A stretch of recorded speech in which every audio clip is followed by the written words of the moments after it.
Extraite des Reines du drame d'Alexis Langlois, l'affiche de la 64e semaine de la critique célèbre dans la joie le cinéma et ses nouvelles voix, invitant à la découverte de l'édition 2025 et des films qui vont y faire le show. Parmi les 1000 longs métrages et 2340 courts métrages visionnés, 11 longs métrages ont été sélectionnés et 13 courts. La sélection des courts métrages sera annoncée le 17 avril prochain. Le jury de la 64e semaine de la critique sera présidé par le réalisateur, scénariste et producteur espagnol Rodrigo Sorogoyen. Il sera accompagné de la critique de cinéma marocaine Jian Bougrine, de la chef opératrice franco-canadienne José Dehay, de la productrice indonésienne Yulia Evina Bara et de l'acteur britannique oscarisé Daniel Kaluuya.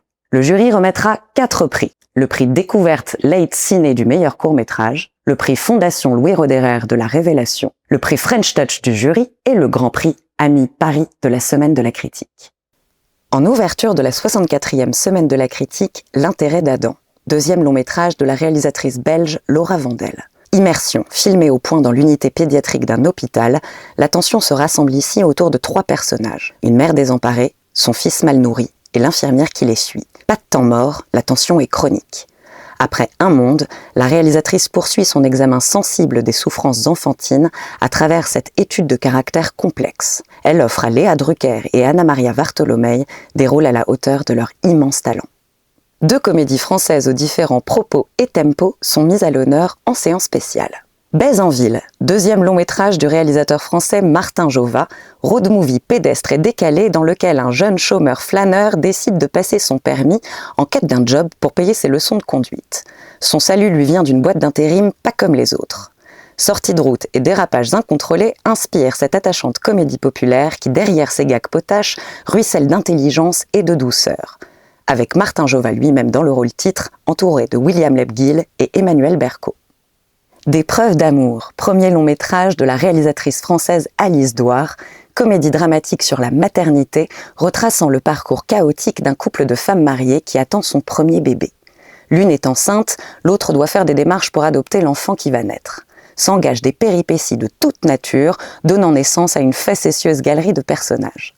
En tête d'affiche, Ella Rumpf et Monia Chokri, irrésistible dans ce film piqué d'humour et de tendresse qui déploie habilement son sens du romanesque. En compétition, 7 longs métrages dont 5 premiers films et 2 seconds. A Useful Ghost, premier long métrage du réalisateur thaïlandais Ratchaphum Boonbanchacho, extravagante fiction dans laquelle des fantômes protestent contre l'oubli en se réincarnant en appareils électroménagers pour attirer l'attention des vivants et agiter toutes leurs particules. La satire sociale et la comédie romantique se conjuguent dans cette fable burlesque qui fait chauffer les draps et les esprits, avec Davika Orne, la nouvelle star du cinéma thaïlandais. Ciudad sin Sueño, premier long métrage de fiction du réalisateur espagnol Guillermo Galoé, tourné à la Cañada Real, le plus grand bidonville d'Europe, avec l'appui de ses habitants. L'histoire de 2 amis inséparables qui vont devoir se dire adieu puisque l'un d'entre eux déménage. Redoublant d'inventivité pour restituer la réalité dans laquelle il est coulé, ce renversant buddy movie produit des images et des sensations neuves qui décapent les poncifs.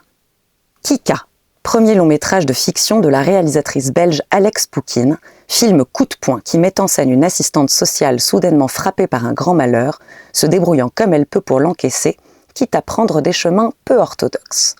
Un récit sans phare et la révélation d'une solide comédienne, Manon Clavel, compte parmi les qualités de ce grand drame féministe et social sur l'amour, le deuil et la précarité. Imago, premier long métrage du réalisateur tchétchène Deni Oumar Pitsayev, documentaire autobiographique tourné en caméra légère et en prise directe avec le réel.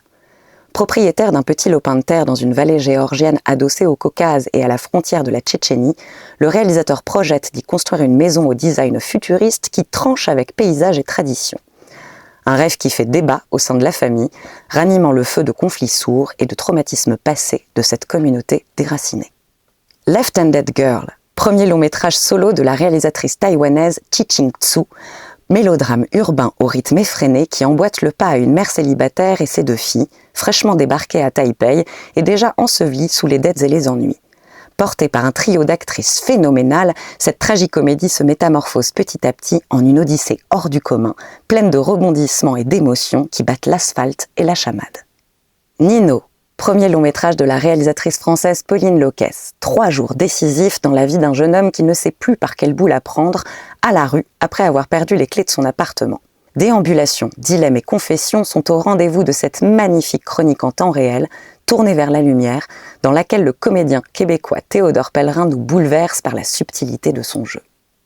Riedland, premier long métrage du réalisateur néerlandais Sven Bresser, portrait énigmatique d'un coupeur de roseaux obsédé par le meurtre d'une adolescente. Ayant lui-même retrouvé le corps sans vie, il décide de mettre son grain de sel dans une enquête qui patine. Ce polar ténébreux cultive d'une main de maître une atmosphère puissante et singulière et entretient mystère et doute jusqu'à ce que le rideau tombe.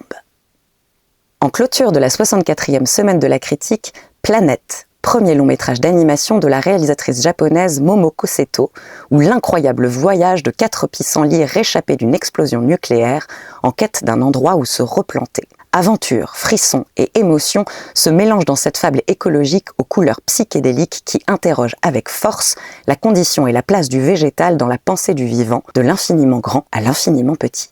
La 64e semaine de la critique se déroulera à Cannes du 14 au 22 mai 2025.